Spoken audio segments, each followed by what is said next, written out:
I want to eat my dinner. Wait, my dinner a little bit.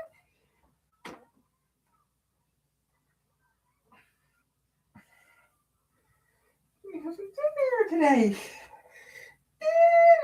Dinner.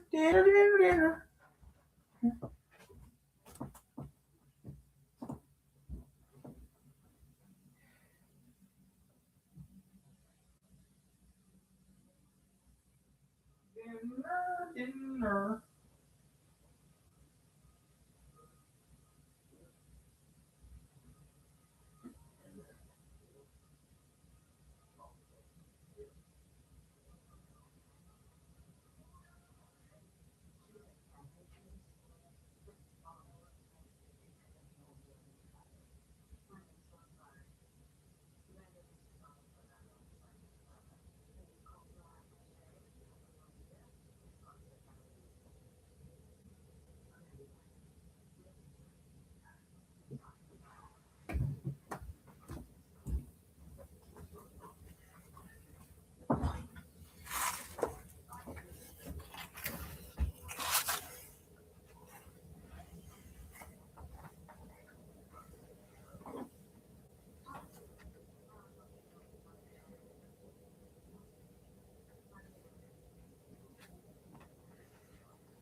Let's spot.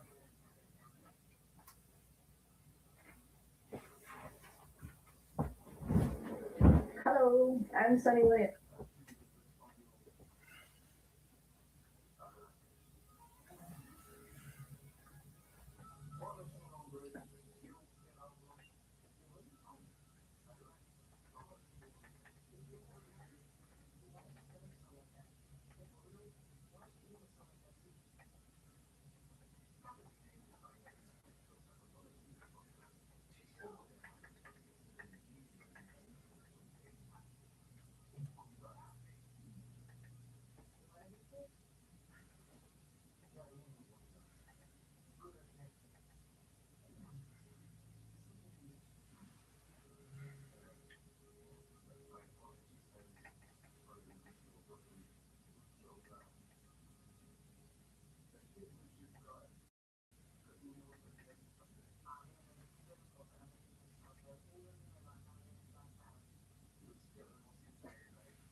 Hello, I'm Sunny Williams. I'm up here on the International Space Station. So this is Node 2. This is a really cool module. Of course, most of these modules you'll see they have four sides, and they're put together. That way we could sort of work on a flat plane, either a wall, a floor, another wall, or the ceiling. But again, all you have to do is turn yourself and your reference changes. The reason I'm bringing that up is because this is where 4 out of 6 of us sleep. And so people always ask about sleeping in space. If you lie down, are you in a bed? Not really, because it doesn't matter. You don't really have the sensation of lying down. You just sit in your sleeping bag. So here's one sleep station right here. I'm going in right now. You can follow me if you want. So I'm inside. It's sort of like a little phone booth, but it's pretty comfy. I've got a sleeping bag right here that we sleep in, so we don't have sort of like a little bit of a cover. We don't fly all over the place. But you can sleep in any orientation. I have it sleeping feeling like I'm standing up right now, but like you saw, I'm on the floor. But it doesn't matter if I turn over and I sleep upside down. I can't have it. I don't have any sensation in my head that tells me that I'm upside down. So it really doesn't matter. The sleep station is also like a little office. We've got a computer in here. As you can see, we've got a couple little toys. I've got some books. I've got some clothes and other things that make it sort of like home. I'm coming out. And just for reference, that's one sleep station. This one's another. Right here. There's one on the ceiling, if you want to call it. Right here. And then there's a fourth on the other wall over here. So all of us sleep in a little bit of a circle. All right, come on back. There's more to show you.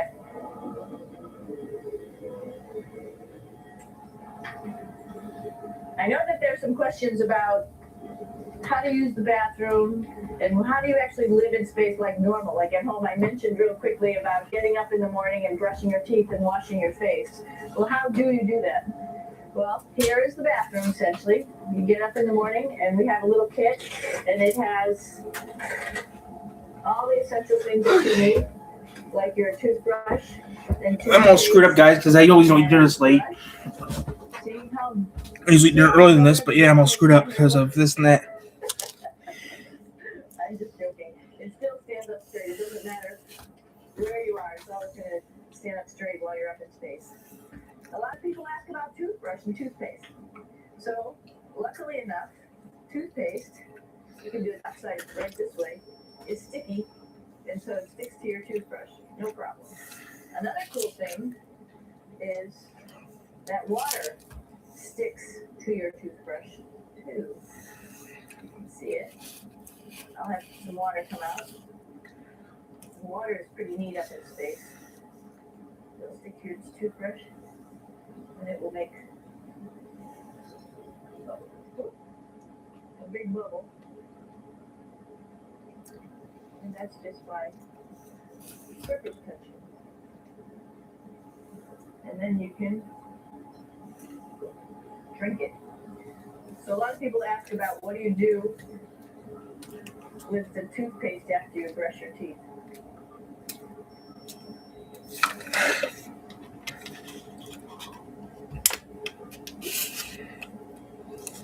Two options. Swallow it, and it's sort of like mouthwash. But it tastes a little gross. Or you can just spit it out in a paper towel, and then you don't have to worry about it. Swallowing thing I wouldn't recommend at home. I'm only up here for 4 months, so it's not that bad. One of the most pressing questions about Was 6. living in space, of course, is the bathroom. So let's take a look at that little piece of work. Come on in.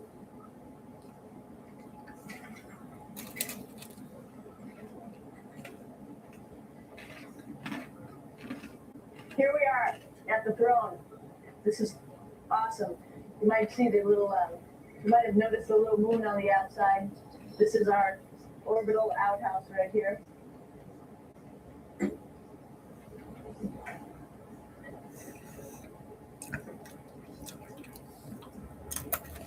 And of course, it serves for 2 functions. Number 2, right here. I'll show you. But you see it's pretty small, so you have to have pretty good aim, and you can be ready to make sure things get let go the right direction. And it smells a little bit, so I'm closing it up. And that's of course for number 2. And this guy right here is for number 1. So there's sort of 2 slightly separate functions, but you can do a little, essentially both by hanging on right here and doing number 1 and number 2. I might add it's color coded so you really don't get it mixed up, which is nice. This yellow's for number 1. And also there's a selection of paper. People always ask about toilet paper. What do you do with toilet paper? What kind of toilet paper do you have? We have gloves just because sometimes it does get messy. We have some Russian wipes, which are a little bit coarse if you like the coarse type of toilet paper. We have some nice tissues, which are nice and soft if you like soft toilet paper. We have Huggies, just for any cleanup. You know, we were all babies once, and this sort of helps. And then as things get really out of control, we have disinfectant wipes just to make sure we clean up here. Because, you know, just like the water I showed you, the number one stuff can sort of go all over the place if you don't aim correctly. And did I mention both of these have a little bit of suction, so they should keep things going in the right direction. But, like I said, sometimes things get a little out of control if you are out of control yourself flying around. So we have lots of protective stuff. And of course, you do have your privacy. There's a little door, so other people know that you're in there. Here's a pretty cool place. This is sort of like in your house where everybody meets in the morning. After you wash your face, brush your teeth, you want to find something for breakfast. And this is our kitchen. You might notice there's all sorts of foods here.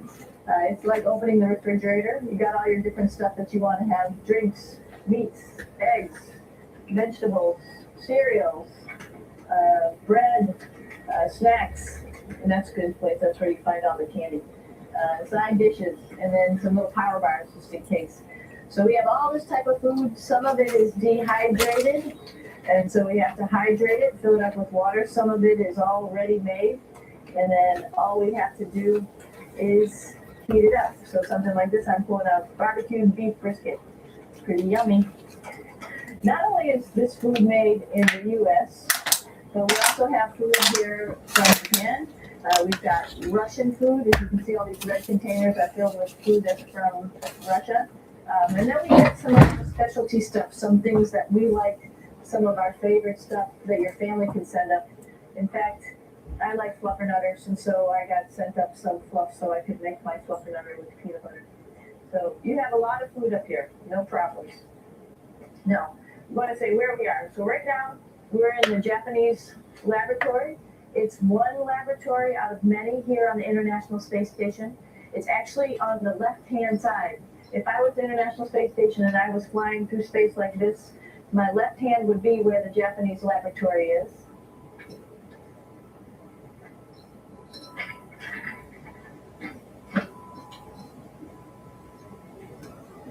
So now again, we're on the right-hand side, all the way on the right of the International Space Station.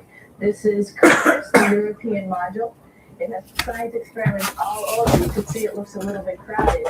And here we do a lot of our medical experiments.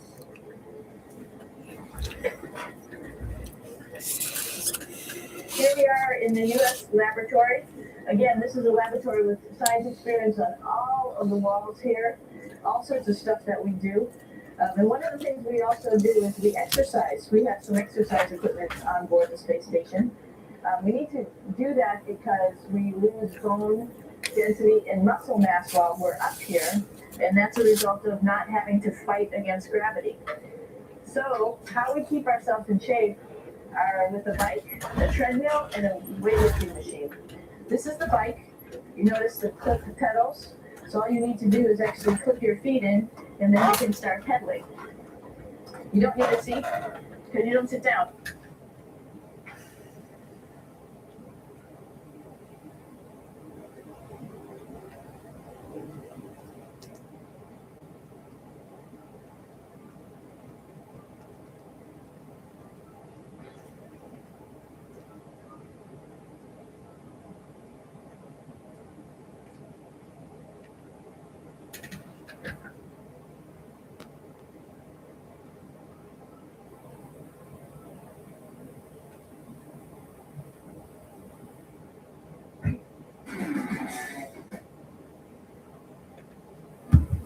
Not always wanted to meet my Understand. girlfriend old school way, you know, running to her in the library or. I'm gonna have some lunch.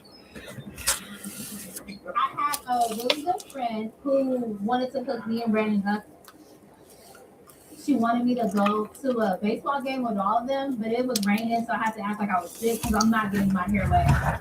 So it was always gonna happen. Just depended on when. Have you guys ever wondered what astronauts eat up in space? Well, I'm about to eat astronaut food. Okay. Build a bridge and get over it. Well, that's at least what my therapist told me to do after my dog died, which, looking back, wasn't the best advice. So instead, I decided to count and rank every bridge in Grand Theft Auto 5, which is close enough, right? The average player likely assumes that there's only 50 bridges in the entire game because of the under the bridge achievement, which requires the player to fly under all 50 bridges. However, that list is significantly incomplete because there's way more than you'd think. For this video, I counted every bridge and overpass, excluding raised freeways or extremely long sections of raised roads, exit or merge ramps, and natural bridges. If there is a bridge that I left out, please let me know in the comments below where it is and why you think I should include it. If your reasoning is good enough, I will rank it in the comments. So across 204 bridges in the entire game, here's my official bridge ranking video to celebrate 30,000 subscribers.